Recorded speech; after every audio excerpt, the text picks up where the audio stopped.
नमस्कार, yes data news में आपका स्वागत है और मैं आपसे मुखातिब हूं समीर अब्बास। लाल बहादुर शास्त्री जी ने, जो हमारे देश के दूसरे प्रधानमंत्री थे, उन्होंने एक नारा दिया था जय जवान जय किसान का, और इस सिलसिले को आगे बढ़ाते हुए उसके बाद अटल बिहारी वाजपेयी ने उसमें एक लफ्ज़ और जोड़ा, जय विज्ञान। जय जवान जय किसान जय विज्ञान, और इसी सिलसिले को आगे बढ़ाया।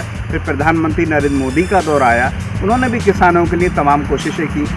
लेकिन इसी बीच पिछले साल की अगर हम बात करें तो शुरुआती दौर में किसान बिल लाया गया। किसानों के हित को लेकर सरकार ने तमाम कोशिशें की, लेकिन क्योंकि इसमें कहीं ना कहीं जो मसला है वो यही है कि जो मंडी है, आप अपने जो फसल है उसका जो दाम है वो बाहर से ले सकते हैं, और बाहर के जो राज्यों के बीच का भी मसला है।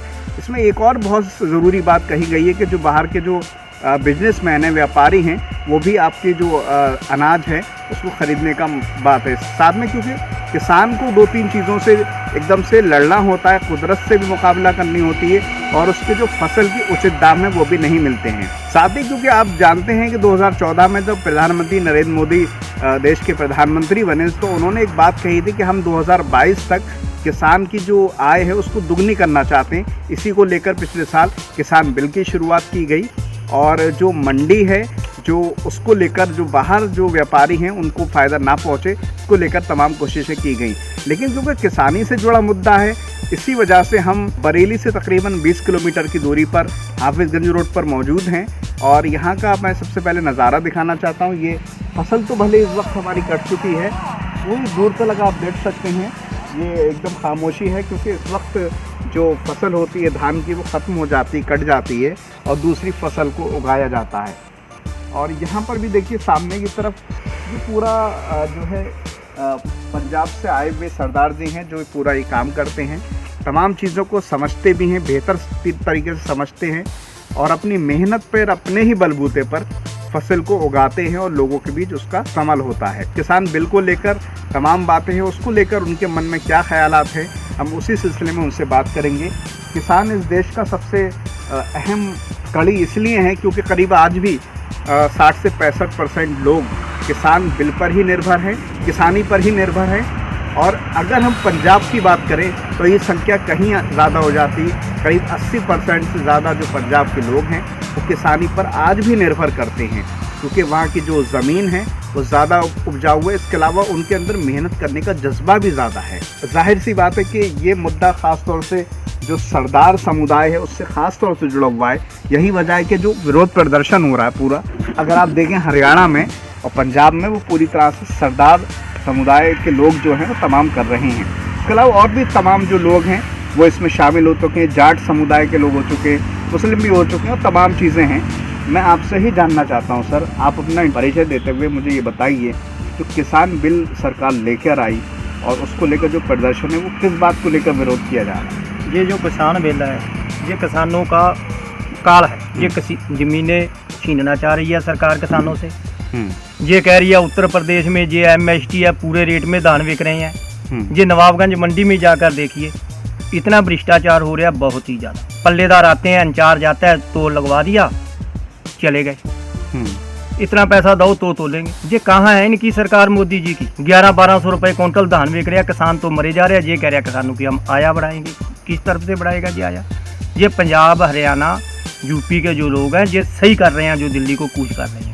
अच्छा, आपका जो मेन शिकायत है वो कहीं ना कहीं इस बात की भी है कि जो आप इतनी जो मेहनत करते हैं, जो जितना फसल में उगाने में आप इस्तेमाल करते हैं, मतलब आपका पैसा लगता है, आपका अपना मेहनत लगती है, उतनी कमाई या उतना जो है वो खर्च भी नहीं निकल पाता है, इसलिए शिकायत है। इसमें किसान को पूरा खर्चा नहीं होता जी। जितना हम लागत लगाते हैं, जब 1100-1200 को देते हैं ना, तो किसान को पूरे खर्चे नहीं आते। ज़मीन वालों को ठेके तो क्या देने, 4-4 दिन मंडी के बाहर ट्राली रोक देते हैं।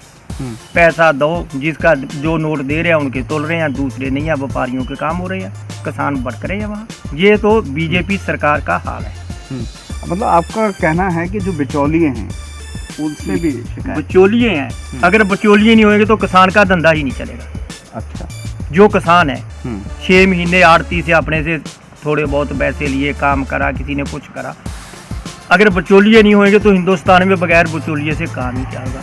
अगर बिचौलिए नहीं होंगे तो सारे इसके अपने CMO की तरह ढूंढे रहेंगे। हम्म, शादी नहीं होगी किसी की, बिचौलिए के बगैर शादी होगी किसी की? ये बताइए। ये चीज़ें गलत है। मंडीकरण होना जरूरी है। छोटे व्यापारी, छोटी दुकानों वाले कहाँ जाएंगे जो ये कानून करते हैं? अपने सेतल में छोटी छोटी दुकानें लगा के जो बेच रहे हैं, तो ये क्या करेंगे पहले ये बताइए? भूखे मरेंगे नहीं मरेंगे? क्योंकि इसका जो कानून इन्होंने ला रहे हैं, किसान बिल ला रहे हैं, ये उसमें सब गलत है। सीधा बड़े जो व्यापारी हैं उन्हीं को लाभ ये तो आनी वानी को लिए इन्होंने बेच दिया देश पूरा। पूरा देश इसने बड़े व्यापारियों को बेच दिया, जो मर्जी करे। इसीलिए ये बिल वापस नहीं किया। अच्छा, आप क्या चाहते हैं? किसान बिल को कैंसिल किया जाए? कैंसिल। क्या क्या उसमें तब्दीली कर सकते हैं? परिवर्तन? तब्दीली कुछ नहीं, ये तो किसान है जो ये कह रहे हैं ये बिल पूरा ही कैंसिल कराए। इसी चीज़ पे किसान खड़ेगा। और कुछ नहीं।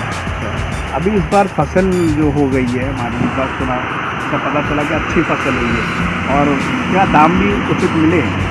फसल अच्छी हुई है, दाम इतने उचित मिले। हमें 1100 को क्विंटल धान बेचा है, जो 1800 वाला है, जो 1800 सरकार ने तय किया। हाँ जी, हमारे 1100 को लोगों ने लिए नहीं है दान। मंडी में तोल नहीं रहे थे, किसानों ने जबरिया गिराई है, जैसे घर से बाहर फेंक।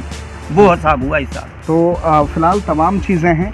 अहम बात यही है कि कहीं ना कहीं जो बीच में सरकार ने 1800 रुपये से ज़्यादा का दाम तय किया था, उस दाम पर भी नहीं तोला गया है। साथ ही किसान बिल को लेकर विरोध है, क्योंकि इसका कहीं ना कहीं जो तमाम लोगों का आरोप है, बड़े बिजनेसमैन हैं, अडानी अंबानी जैसे, उनके हैंडओवर ये तमाम जो किसान की फसल है वो हो जाएगी। उनको जो अपने फसल को जो बेचने का नंबर आएगा तो वो उन्हीं के पास रहेंगे, उन्हीं को उनको बेचना पड़ेगा, वही दाम तय करेंगे। उसमें सरकार और जो किसान है उसके बीच सिर्फ और सिर्फ व्यापारी आ जाएंगे और व्यापारी अपने हिसाब से फसल तय करेंगे, फसल के दाम तय करेंगे। जाहिर सी बात है, जो किसान मेहनत करता है, मशक्क़त करता है, दिन रात एक कर देता है फसल के लिए, उसको उतना दाम नहीं मिलेगा तो बहुत बड़ा असर पड़ेगा। जो किसान है, इस बिल में ये लिखा है कोर्ट में केस नहीं कर पाएगा, SDM के पास जाएंगे। SDM किसका? पैसे वाले का। भाई किसान पैसा दे नहीं पाएगा। जिसने 4 लाख का माल खरीदा, 50,000 दे भी दिया तो वो तो उसी का बिल पास करेगा, उसी की तरफ करेगा। किसान की कौन सुनेगा? कोर्ट में हम केस नहीं कर सके तो हमारी तो सुनवाई कहाँ रहेगी?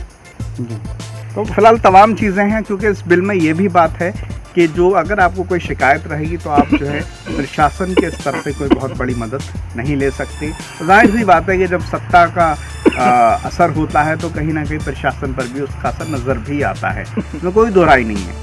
फिलहाल तमाम चीज़ें, लेकिन सबसे अहम बात यही है कि किसान को कई मुद्दों पर लड़ना पड़ता है, उसके बाद उसके पास 4 पैसे आ पाते हैं।